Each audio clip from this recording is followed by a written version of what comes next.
गांव की सर्दियों की सुबह थी। धूप धीरे धीरे खेतों पर पड़ी, पर हवा अभी ठंडी थी।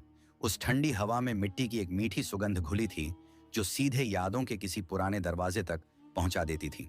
उस गांव के किनारे एक छोटा सा घर था।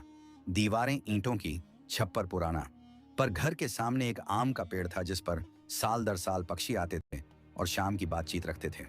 उसी घर में रहता था ईमानदार किसान। उसका नाम अली था। अली का चेहरा दाग धब्बों से नहीं, मेहनत की रेखाओं से सजा हुआ था। उसकी आंखों में एक ठहराव था, जोर नहीं। जैसे उसने यह मान लिया हो कि जिंदगी लंबी किताब है, पर हर पन्ने पर वही सच्चाई लिखी रहती है। मेहनत, इंतजार और उम्मीद। उसके साथ रहता था उसका कुत्ता, जिसका नाम था बबलू। बबलू छोटा, मगर आंखों में बड़ी शांति और चाल में अजीब सी समझ था। गांव वाले कहते थे कि बबलू के और अली के बीच कोई आम मालिक पालतू एक का रिश्ता नहीं, बल्कि दोनों के बीच दोस्ती की एक सूक्ष्म भाषा रही है, जो शब्दों से परे है। अली सुबह उठता, जल्दी से नमाज अदा करता, चाय बनाता और फिर अपने हल लिए खेत की ओर निकल पड़ता। बबलू उसके पीछे पीछे चलता, कभी पगड़ी उठाता, कभी खेत की मिट्टी में सूंघता।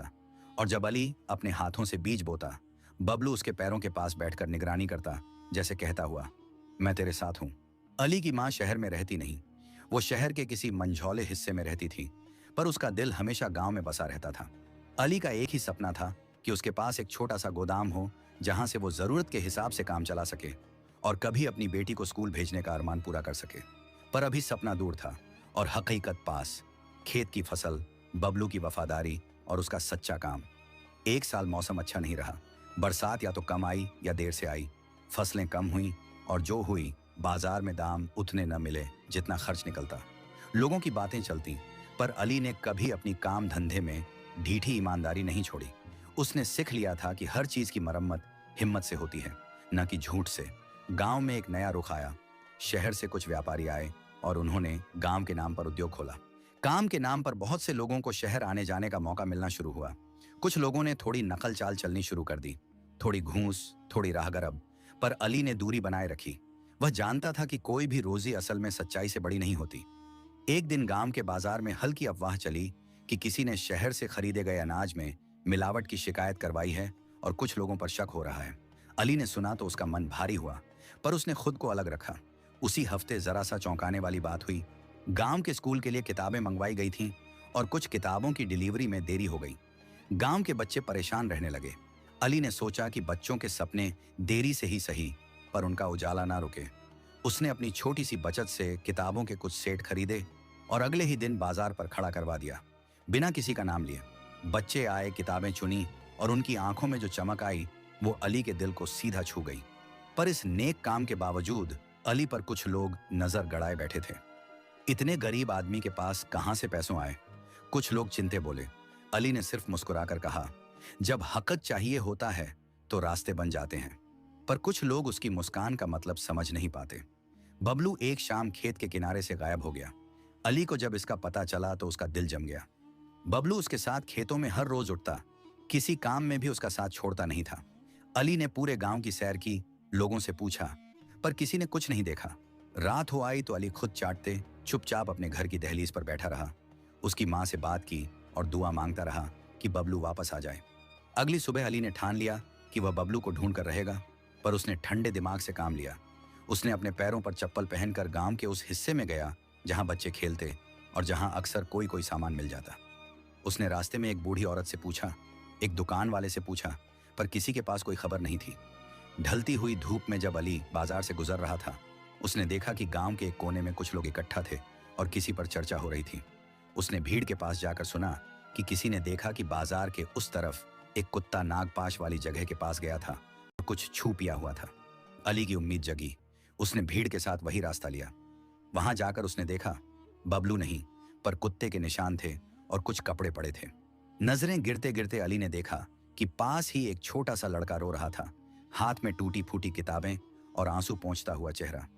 लड़के ने कहा कि बबलू ने उसे दबोचा नहीं था, वह बबलू की वजह से बच गया था जब वह दरार में गिरने ही वाला था। अली की आंखों में राहत की एक हल्की चमक आई।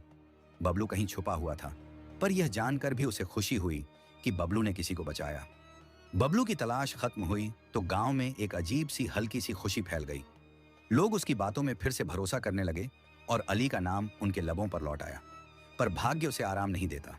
उसी दिन शाम को गांव के एक बड़ा सा व्यापारी आया और उसने एक बड़ा प्रस्ताव रखा। उसने कहा कि शहर में उसकी मंडी में कुछ नई नौकरियों की जरूरत है और उसे ऐसे लोगों की तलाश है जो ईमानदार और मेहनती हों। वह उन लोगों को काम पर रखना चाहता था जो गांव के नाम को संभाल सकें। कुछ लोगों ने तुरंत अपनी जड़ दिखाई और अपनी अपनी दावेदारी पेश की। अली ने सिर झुकाया, पर दिल में ठंडी सी सोच थी। उसने सोचा कि शहर जाना परिवार के लिए काफी मददगार होगा, पर उसे अपने खेत और बच्चों की दुआओं का भी ख्याल था। उसने सोचा कि अगर वह शहर में काम करेगा तो वह गांव के लोगों की मजबूरी न बन जाए। उसने आखिरकार वह प्रस्ताव स्वीकार कर लिया, पर बस एक शर्त के साथ। वह अपना काम ईमानदारी से करेगा और जो भी कमाएगा उसका एक हिस्सा गांव की छोटी छोटी जरूरतों पर खर्च करेगा। व्यापारी ने उसकी सच्चाई देखी और मुरहाबाने के साथ उसे शहर भेज दिया। अली ने बबलू को गले लगाकर विदा किया और अपने दिल में एक अजीब सा खामोश वादा बुन लिया कि वह लौट कर आएगा। शहर की रफ्तार अलग तरह की थी। चौड़ी सड़कें, बड़ी बड़ी दुकानें और लोगों के चेहरे पर तेजी थी, पर अली अपनी चाल में वहीं ठहराव रखता। उसने मेहनत की, सुबह सुबह निकला, देर रात थका कर लौटा और हर महीने गांव को पैसे भेजे। धीरे धीरे मदद पहुंचती गई। कुछ बांट दी, कोई दवा खरीद दी और स्कूल के लिए नए पल्ले खरीद लिए। पर जैसे ही कुछ शांति आई, गांव में एक नई बात फैल गई। किसी ने कहा कि अली शहर में बैठकर कुछ व्यापारी चालबाजी कर रहा है और कुछ लोग इस अफवाह को हवा दे रहे थे। अफवाहें ऐसी चीज हैं जो बिना कारण भी फैल जाती हैं। लोग अपनी अपनी तकरार की वजह से सच को बदल देते हैं। अली ने जब यह सुना तो उसका दिल दर्द से भर गया। उसका इरादा सीधा था, पर किसी की नजरें उस पर शक कर रही थीं। उसने सोचा कि सबसे अच्छा काम यही होगा कि वह गांव वापस आए और अपनी सच्चाई खुद सबके सामने रखे। पर काम की मजबूरियां उसे रोकती रहीं। इस बीच बबलू ने एक और काम किया। वह गांव के बच्चों के पास जाकर बैठता, उनकी ओर देखकर जैसे कहता कि तुम्हें पढ़ना है, तुम्हें खेलना है, डरना नहीं। बबलू की मौजूदगी में बच्चे सुरक्षित महसूस करते और वो गांव के लिए छोटे से हीरो बन गया। फिर एक दिन गांव में मेला लगा। मेला किसी खास बात के लिए नहीं, पर त्योहार की खुशी में। अली ने वहीं सुविधाजनक समय पकड़कर गांव आना चाहा, पर शहर का काम उसे रोकता रहा।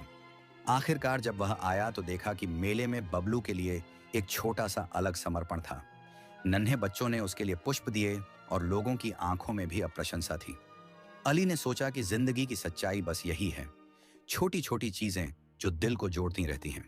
उसी शाम अली ने गांव के बुजुर्गों को बुलाया और खुद अपनी सारी किताबों और कागजों के साथ बैठकर उन्होंने सबको बताया कि शहर में उसका काम कैसा है और पैसे कहाँ जाते हैं। उसकी बातों में कोई दिखावा नहीं था, बस सच्चाई की ठंडक और फैसलों की सादगी थी। जब उसके शब्द खत्म हुए तो गांव के कुछ लोगों की आंखें नम हो गईं और जो लोग पहले शक करते थे उन्होंने अपनी नजरें झुका लीं। अली ने बस मुस्कुराकर कहा, काम वही सच्चा है जो रूह से किया जाए। पर कोई बड़ी सीख देने वाला ठहरा नहीं। वह सिर्फ अपने काम में लगा रहा। रात को जब वह अपने घर के दरवाजे पर बैठा, बबलू उसके पास आकर बैठ गया और उसकी उंगलियां बबलू के सिर पर धीरे धीरे चलती रहीं। अली ने महसूस किया कि उसके पास असल दौलत यही है, एक सच्चा साथी और गांव की वो छोटी छोटी नजाकतें जो हर रोज उसे चाह देती हैं। उसने दिल में भी एक कसक पाई, एक वादा कि वह और मेहनत करेगा, मगर उसी सच्चाई में रहेगा, बिना किसी बहकावे के। और उसने जाने अनजाने में यह भी सीख लिया कि कभी कभी राहें बदलती हैं, पर असली मंजिल वही रहती है जहां इरादा साफ हो। अगर आपको ये वीडियो अच्छा लगा है तो वीडियो को लाइक, शेयर, कमेंट जरूर करें। ऐसी और इस्लामिक वीडियो देखने के लिए चैनल को सब्सक्राइब जरूर